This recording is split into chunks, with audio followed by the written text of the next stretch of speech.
علی بھائی اگلا سوال ہے، چند ہفتے پہلے علی بھائی نے ایک مجلس میں ضمناً اس بات کا ذکر کیا تھا کہ سیدنا موسیٰ علیہ السلام اتنے غصے والے تھے کہ انہوں نے ملک الموت یعنی حضرت اسرائیل علیہ السلام کو تھپڑ مار کر ان کی آنکھ نکال دی۔ ہم نے قرآن حکیم میں تو یہ پڑھا ہے کہ موسیٰ علیہ السلام نے مکہ مار کر ایک فرعونی کو مار ڈالا تھا۔ یہ اسرائیل علیہ السلام والا واقعہ کہاں لکھا ہوا ہے؟ پلیز اس کا حوالہ اور ڈیٹیلز بھی بتا دیں، جزاک اللہ۔ لیکن یہ اللہ کا شکر ہے کہ مکے والا واقعہ موجود ہے قرآن کے اندر، ادروائز ان حدیثوں کو منکرین حدیث کے شر سے بچانا مشکل ہو جاتا ہے۔ وہ کہتے ہیں یہ پیغمبر کا کریکٹر ہے کہ وہ تھپڑ مار کے آنکھ نکال رہا ہے، تو پھر ہم ان کو الزامی جواب کے طور پہ کہتے ہیں کہ قرآن میں بھی تو موسیٰ علیہ السلام کا ذکر ہے کہ ان سے ایک قبطی مارا گیا تھا۔ وہ آپ نے انٹینشنلی بندہ نہیں مارا تھا، جو قرآن پاک میں سورہ طٰہٰ کے اندر، سورہ قصص میں، باقی جگہوں پر ڈیٹیل سے حضرت موسیٰ علیہ السلام کا تو سب سے زیادہ ذکر ہے، 125 دفعہ تو نام آیا قرآن میں۔ کسی پیغمبر کا اتنی دفعہ نام نہیں آیا بائی نیم۔ ویسے سب سے زیادہ ذکر ہمارے نبی علیہ السلام کا ہے، کیونکہ آپ تو سامنے موجود تھے، تو ایز اے تھرڈ پرسن نہیں، سیکنڈ پرسن صرف کل ہی 330 دفعہ آیا ہے نبی تم فرما دو، لیکن نام جو ہے وہ صرف 5 دفعہ آیا ہے، 4 دفعہ محمد اور 1 دفعہ احمد، اس پہ میرا کلپ ریکارڈڈ۔ تو موسیٰ علیہ السلام اور ان کی قوم کا ایک بندے لڑ رہے تھے، تو وہ چھڑاتے چھڑاتے گھوسا مارا، جیسے چھڑانے کے لیے کہتا، پھر موسیٰ علیہ السلام تو پتہ ہے جلالی سے وہ بندہ ہی مار گیا۔ پھر وہ چلے گئے، اللہ تعالیٰ سے معافی مانگی، کہا شیطان نے مجھ سے کام کرایا، میری نیت نہیں تھی۔ یہاں پہ بھی بخاری اور مسلم دونوں میں حدیث موجود ہے کہ ملک الموت، جن کو ہم اسرائیل بھی کہتے ہیں، اسرائیل نام کسی حدیث میں موجود نہیں، البتہ ہمارے سلف نے اس کو استعمال کیا ہے۔ ابن جریر طبری جو اہل سنت کے بڑے مفسر ہیں، شروع کی تفسیر ابن جریر انہوں نے لکھی ہے، متوفی 310 ہجری، انہوں نے اسرائیل نام کو یوز کیا۔ باقی تو نام ہم استعمال کرتے ہیں نا، جبرائیل، میکائیل، اسرافیل، یہ تو نام وہ ہے جو قرآن اور احادیث کے اندر آئے ہیں۔ اسرائیل نام نہیں آیا، اسرائیل کے لیے ملک الموت کا لفظ آیا ہے قرآن میں۔ ایک اور نام بھی ہے عزازیل، وہ پتہ کتنا ہے تھوڑے بیلی دا شیطان، عزازیل عزت والا۔ تو یہ جو ایل ہے نا، یہ لفظ اسرائیل بھی آپ نے لفظ سنا نا قرآن میں، حضرت یعقوب علیہ السلام کا نام ہے اسرائیل، اس کا مطلب ہے اللہ کا بندہ۔ اسرائیل ایک سٹیٹ بھی ہے نا، اس کے نام سے ہمیں کوئی اختلاف نہیں ہے، ان کے کرتوتوں سے ہے۔ تو یہ ان ساروں کے معنی یہ اللہ ہی کی طرف منسوب ہیں، جبرائیل، عزازیل، اسرافیل، میکائیل، اسرائیل، اسرائیل ہیبرو لینگویج میں، عبرانی زبان۔ تو یہ بخاری مسلم دونوں میں موجود ہے کہ انسانی شکل میں حضرت اسرائیل علیہ السلام آئے اور کہا کہ حضرت موسیٰ علیہ السلام سے کہا کہ آپ اپنے رب کے حکم کو اوبے کیجئے، یعنی اپنی جان میرے والے کرو۔ وہ چلتا پھرتا بندہ ہوئے، انہوں نے کہا ہاں جی سر چلو تیاری جائے۔ اور پھر موسیٰ علیہ السلام، تو حضرت موسیٰ علیہ السلام نے ایک تھپڑ مارا اس کو، اس کے سے اس کی آنکھ نکل گئی۔ اب ظاہر ہے کہ حضرت موسیٰ کے ساتھ تو مس بیہیو نہیں کر سکتا تھا نا، اللہ کا بھیجا ہوا پیغمبر تھا وہ، اور آپ کو پتہ ہے یہ چاروں فرشتوں کے پیغمبر ہیں، جبرائیل، میکائیل، اسرافیل اور اسرائیل یعنی ملک الموت علیہم السلام اجمعین۔ یہ انبیاء کے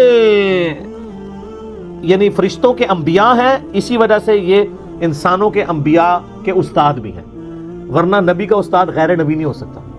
یہ میں آپ کو لاجیکلی بتا رہا ہوں۔ تو حضرت جبرائیل علیہ السلام انبیاء میں سے ہیں، فرشتوں کے انبیاء میں سے۔ تو وہ پھر اللہ تعالیٰ کے پاس واپس چلے گئے، حضرت ملک الموت، کہا کہ یا اللہ مجھے اس بندے کے پاس بھیجا ہے جو مرنے کو پسند نہیں کرتا، مرنے کو تو کوئی بھی نہیں پسند کرتا۔ تو اللہ تعالیٰ سے انہوں نے ریکویسٹ کی، تو اللہ نے ان کی آنکھ ان کو واپس کر دی۔ یار حضرت اسرائیل علیہ السلام کی آنکھ نکل جائے تو وہ کس سے ملتی ہے؟ اللہ سے۔ تو ایک دفعہ فرید شکر کا واقعہ مشہور ہے کہ انہوں نے کہ آن دے آنکھ آندی ہے تو آن دے، سر کوئی نہیں آنکھ دے سکتا۔ ہاں اللہ اگر کسی نبی کو معجزہ دے، جیسے کہ حضرت عیسیٰ علیہ السلام کے لیے آتا ہے، وہ تو ثابت ہے، ورنہ اگر وہ کہتا ہے کہ بزرگ بھی دے سکتا ہے تو اس بزرگ کے ماننے والوں کی آنکھ نکلوا دیتے ہیں، جا کے بزرگ سے لے کے بتائیں، کوئی کچھ نہیں کر سکتا، اسرائیل بھی نہیں کر سکتا۔ اچھا ایک اندر اسرائیل کو روح کھو لی، گیچی مروڑ دے 2 منٹ تہاڈی روح کھونے والے ہو۔ تو وہ تو پیغمبر تھا نا، بخاری مسلم میں حدیث ہے کہ اللہ تعالیٰ کسی پیغمبر کو اس وقت تک موت نہیں دیتا جب تک کہ اس کے سامنے یہ آپشن نہ رکھ دے کہ وہ چاہے تو اپنی امت کے پورے ٹینیور تک زندہ رہے، اور بخاری مسلم میں الفاظ ہیں کہ نبی علیہ السلام کو بھی یہ آفر آئی تھی، لیکن آپ نے اللہ کو اللہم رفیق الاعلیٰ کہہ دیا، ورنہ آپ قیامت تک زندہ رہتے. اپنے امت، آپ کی تو عمر کا ٹینیور بھی لمبا ہے. تو حضرت موسیٰ علیہ السلام نے تھپڑ مارا، وہ اللہ کے پاس گئے، بخاری مسلم کے الفاظ ہیں، اللہ نے آنکھ واپس کی، واپس آئے اور کہا اچھا اس طرح کرو. اللہ کو تو پتہ چلا بندہ ذرا جذباتی میرا ہی بندہ ہے، تو لہٰذا میرے بھی غصے کا برا نہ مانا کرے، منوی اللہ نے بنایا. ہر بندے کی نیچر اپنی ہے. ابو بکر عمر نہیں بن سکتے، عمر ابو بکر نہیں بن سکتے، دونوں کی اپنی نیچر ہے. A man can never grow out of his skin. انسان جتنا بھی موٹا ہو جائے اپنی سکن سے باہر نہیں نکل سکتا. جو شاکلہ اللہ نے دیا ہے اس کے اندر ہی اس کی وہ ہوئی ہوتی ہے بلٹ اپ. بہرحال اللہ نے فرمایا اچھا موسیٰ سے کہو کہ کسی بیل کی پشت پہ اپنا ہاتھ رکھے، اس کے ہاتھ کے نیچے جتنے بال آ جائیں گے نا اتنے سال اور زندگی بڑھے گی. سر وہ تو سینکڑوں بال ہوتے ہیں. تو حضرت اسرائیل علیہ السلام یہ جب پیکج لے کے آئے نیا کہ حضرت پہلی تو معذرت اور اے پیکج ہے وہ تہاڈی مرضی ہے. دیکھو منی پھر موسیٰ دی گئی ہے، ہونا تو چاہیے تھا کہ جس نے مارا ہے اسے بدلہ لیا جاتا، لیکن لاڈ رہا ہے. تو انہوں نے کہا اچھا اتنے سال میں زندہ رہوں پھر کیا ہوگا؟ انہوں نے کہا پھر موت. کل نفس ذائقۃ الموت، ہر ذی روح نے موت کا مزہ تو چکھنا ہے.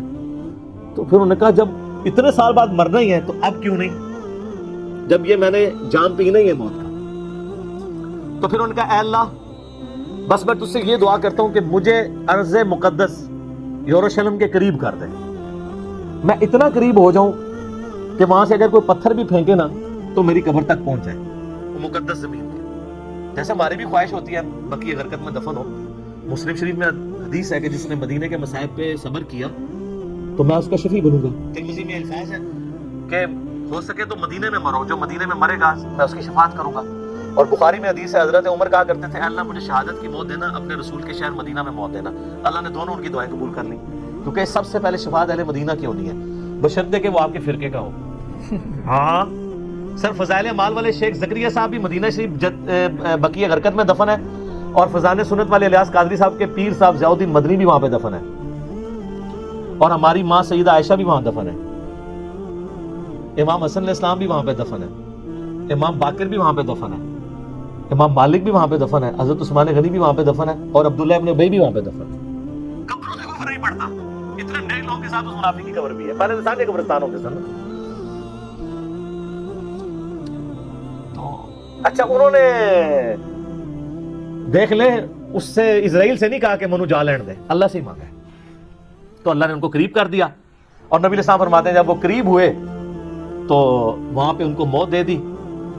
اور اگر میں چاہوں تو تمہیں سرخ ٹیلے کے پاس موسیٰ علیہ السلام کی قبر بھی دکھا سکتا ہوں. یعنی حضرت موسیٰ علیہ السلام گمنامی میں ایک قبر میں دفن ہے، کوئی مزار نہیں ہے. سر مزار یا لوگوں کا آنا اگر بزرگی کی دلیل ہو تو وہ بزرگ جس کا نام قرآن میں 125 دفعہ ہے موسیٰ علیہ السلام، اس کی قبر بھی ان نون ہے. ظاہر ہے جب وہ اکیلے وہاں پہ، بخاری مسلم میں صحیح مسلم میں 2 حدیثیں ہیں، آپ علیہ السلام فرمایا میں نے شب معراج سرخ ٹیلے کے پاس موسیٰ علیہ السلام کو قبر میں نماز پڑھتے ہوئے دیکھا ہے، اگر میں وہاں سے گزروں تو میں قبر بھی دکھا سکتا ہوں. اور اللہ کہہ رہے ہیں آخرت کی زندگی میں اس کا دنیا سے کوئی تعلق نہیں. تو یہ واقعہ بالکل درست ہے. اس پہ منکرین حدیث کا یہ والا اعتراض جو تھا وہ غلط ہے کہ وہ مطلب حضرت موسیٰ علیہ السلام کی ایک طبیعت تھی، وہ کہتے ہیں نہیں نافرمانی کی ہے، اللہ کے حکم کے لیے آئے تھے. اب پتہ نہیں اس وقت کیا گیون سرکمسٹانسز تھے، ہو سکتا ہے وہ ایکسپیکٹ کر رہے ہوں کہ اس نے مجھے آ کے آفر کیوں نہیں دی ہے. جیسے نبی علیہ السلام کی بخاری مسلم میں حدیث ہے کہ کوئی نبی بھی آفر کے بغیر نہیں مرتا. تو دیکھو نا بھائی پھر پیکج لے کے آیا نا، وہ پہلے لے کے آتا نا. ٹھیک ہے، باقی ہر چیز اللہ کی مرضی سے ہی ہو رہی ہوتی ہے. ایک واقعہ بننا تھا بن گیا، اللہ تعالیٰ نے تھوڑا فرشتوں کو بھی جلال دکھا دیا موسیٰ علیہ السلام کا. تو باقی وہ جب پیکج لے کے آیا تو پھر دیکھیں انہوں نے اس کا ڈیل صحیح طریقے سے کیا. تو موسیٰ علیہ السلام اللہ کے بندے ہیں، پیغمبر ہیں اور اللہ کے بڑے لاڈلے ہیں. باقی جو موسیٰ علیہ السلام کے بارے میں جو واقعات ہیں نا جو مثنوی مولانا روم میں لکھے ہوئے ہیں وہ تو انتہائی گستاخانہ اور جھوٹے واقعات ہیں. کہ ایک بندے کو دیکھا وہ جناب وہ اکیلا بیٹھ کے کہہ رہا تھا کہ میرا رب آئے میں اس کو کنگھی کروں، یہ کروں وہ کروں. تو حضرت موسیٰ نے اس کو سمجھایا. وہ کہتے ہیں اللہ تعالیٰ موسیٰ سے ناراض ہو. دیکھو بھائی موسیٰ کی ڈیوٹی ہے کہ وہ بتائے کہ اللہ کی صفات کیا ہیں. موسیٰ سے ناراض ہونے کا مطلب ہے کہ اللہ تعالیٰ نے موسیٰ علیہ السلام جس کو لوگوں کی رہنمائی کے لیے بھیجا تھا اس کو خود ہی نہیں کلیئر کیا اللہ کے بارے میں کیا کیتا ہو. تو یہ نلائکی موسیٰ کی ہے یا اس کے ٹیچر کی ہے؟ یہ تو اللہ کے اوپر چلی جائے گی بات، جھوٹ ہے۔ پھر ایک اور مسلمی مولانا روم میں واقعہ لکھا ہے کہ وہ اللہ نے کہا مجھے انسانی گوشت چاہیے۔ بھئی اللہ کو جب انسانی گوشت چاہیے تھا نا تو وہ یہ طریقہ نہیں تھا، وہ ابراہیم علیہ السلام کا تھا اپنے بیٹے کو قربان کر، وہاں پہ بھی مینڈا آ گیا تھا۔ وہ کہتے ہیں جی حضرت موسیٰ علیہ السلام پھر جگہ جگہ پھرے، کوئی گوشت نہیں دے رہا۔ ایک بندے نے کہا جی جناب دسو ایتھو وڈا ہر جگہ دی، انہیں کہا جی کہ بوٹی لے جاؤ، میرے رب نو کیڑی پسند آتی۔ لوگ کہتے ہیں واہ سبحان اللہ۔ وہ یہ بتانا چاہ رہے ہیں کہ ننگے پیر جو بیٹھے ہوئے ہیں نا کپڑے اتار کے، ان کا مرتبہ نبیوں سے زیادہ ہے، لیکن یہ ڈائریکٹ کہیں گے تو آپ 295C ان پہ لگائیں گے، تو وہ انڈائریکٹلی اس طرح کی باتیں کرتے ہیں اور آپ سبحان اللہ کہتے ہیں۔ دیکھو کڈے شعر نے تواڈے کو کفری گل تے سبحان اللہ کھوا لیندے نے، اور دوست دیتے ہیں مثنوی مولانا روم شریف، جس طرح کو بخاری شریف یا مسلم شریف ہے، یہ مولانا شریف ہی ہے، بخاری مسلم تو نہیں ہے، قرآن تو نہیں ہے۔ اور پھر اللہ نے ڈانٹا کہ موسیٰ تو بھی تو انسان تھا، تو نے اپنا گوشت کیوں نہیں دیا؟ دیکھو اور یار جب اللہ نے ابراہیم کو کہا، ابراہیم کے بچے نے بھی دوسری بات نہیں کیا، تو موسیٰ بھی پیغمبر تھے، انہوں نے بھی دوسری بات نہیں کرنی تھی۔ اگر اللہ کے اس حکم کے تحت وہ سارے معاملات چل رہے ہوتے، بالکل جھوٹ ہے۔ اس طرح کی کئی ایک باتیں مشہور کی ہوئی ہیں دین کے نام کے اوپر، سب کے سب فراڈ ہیں۔ اللہ کا شکر ادا کریں کہ آپ کو مرنے سے پہلے مجھے چل جائے۔ اور ایک پیر صاحب تھے نا، وہ فوت ہو چکے، وہ بڑا ٹی وی پہ ان کا ایک ٹی وی چینل بھی انگلینڈ سے چلتا تھا، وہ کہتے تھے جی میں بڑا پریشان تھا کہ میں درس و تدریس کا سلسلہ کیسے شروع کروں، میں بڑا پریشان تھا کہ روزانہ درس دینا پڑے گا، کون سی کتاب سے دوں؟ تو اللہ نے میرے دل میں ڈالا مثنوی مولانا روم کا درس دے، تے اے اللہ نے یہ کتاب اپنے نبی کے ذریعے بھیجی ہے، وَأُوحِيَ إِلَيَّ هَذَا الْقُرْآنُ لِأُنذِرَكُم بِهِ وَمَن بَلَغَ، سورہ الانعام آیت نمبر 19۔ اے نبی فرماؤ یہ قرآن اس لیے وحی کیا گیا تاکہ اس کے ذریعے میں تمہیں بھی ڈر سناؤں اور ہر اس شخص کو جس تک یہ بات پہنچ جائے۔ یہ تو بھول گیا، تو اس لیے بھول گیا کہ یہ وہی پیر صاحب ہیں جو کہتے ہیں کہ جی مجھے ایک بندے نے طواف کعبہ کے دوران پوچھا کہ مجھے طواف کعبہ کی دعائیں نہیں آتی ہیں تو میں کیا کروں؟ تو انہوں نے کہا، میں نے کہا کہ تو بھابیوں کو گالا کٹے کر ہر طواف تے تم سواد ہوئے گا۔ یہ ویڈیو ریکارڈڈ آپ دیکھ لیں، یوٹیوب پہ چڑھی ہوئی ہیں۔ تو یہ گالیاں نکالنے کے اوپر ثواب کی بشارت، اور طواف کی تو دعائیں ہوتی نہیں، تو مولویوں نے لکھی ہیں طواف کی ایک ہی دعا ہے، ربنا آتنا فی الدنیا حسنہ وفی الآخرۃ حسنۃ وقنا عذاب النار، وہ بھی رکن یمانی سے لے کے حجر اسود تک ہے سنن نبی داؤد میں۔ اور کوئی دعا نہیں ہے، جو مرضی آپ طواف میں پڑھیں، جو مرضی، مراد یہ گالیاں یہ نہیں تسی بھابی سنیاں نو گالاں کڈ رہے ہو، سنی بھابیاں نو، شیعہ سنی نو، سنی شیعہ نو، ٹھیک ہے؟ تو اے نہیں سر، میں نے طواف کعبہ میں ایک انڈین جوڑا دیکھا، بابی اور بابا، انہوں نے ہاتھ میں تسبیح پکڑی ہوئی تھی اور وہ طواف کعبہ پڑھ رہے تھے، یا معین الحق یا معین الدین چشتی پال لگا دے کشتی، یا معین الدین چشتی پال لگا دے کشتی، یہ طواف کعبہ میں پڑھ رہے تھے۔ سر جب مولویوں نے آپ کے ساتھ یعنی صدیوں میں یہ کھلواڑ کیا ہے دین کے نام کے اوپر، تو پھر آپ بھگتیں گے۔ لیکن اللہ کا شکر ہے ہر عروج کو زوال ہے، ان کا زوال اب آپ کے سامنے ہے کہ باپ دادا گمراہی کے پیشوا تھے، آج اولادیں جو ہیں وہ 3 طلاقیں دے کے اور 4 تکبیریں پڑھ کے اپنے آباء و اجداد کے مذہب کو دفنا کے جھوم جھوم کے کہہ رہی ہے کیا کہ نام ہے بابی، نام ہے بابی، میں ہوں مسلم علمی کتابی، ٹھیک ہو۔